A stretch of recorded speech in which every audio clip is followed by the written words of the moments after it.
They say witches are masters of potions, not pastries, but even monster hunters deserve something sweet.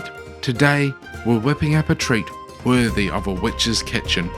Start by adding a room temperature butter to the bowl, which will be nice and soft, just how we want it. Next, add in both the white and brown sugar. Grabbing your steel fork, not the silver one, that's for monsters, and mix until it's smooth and creamy.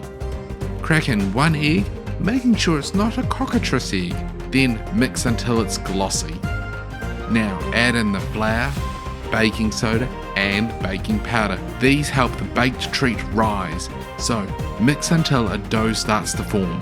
Time for the treasure, chocolate bits. Mix them in. It might take a bit of effort, but it's worth it. Once everything's combined, weigh out to about 120 grams, give or take. Roll them into balls and place them on your tray. Chill in the fridge for about 30 to 60 minutes.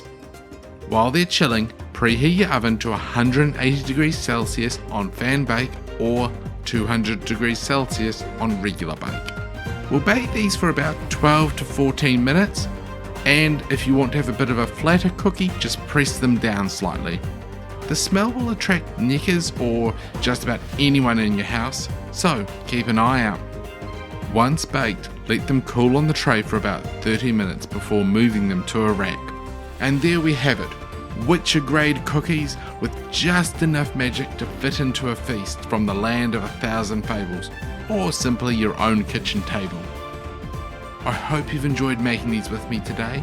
If you'd like to see more recipes like this, feel free to leave a comment, like, or subscribe. Until next time, enjoy the kitchen.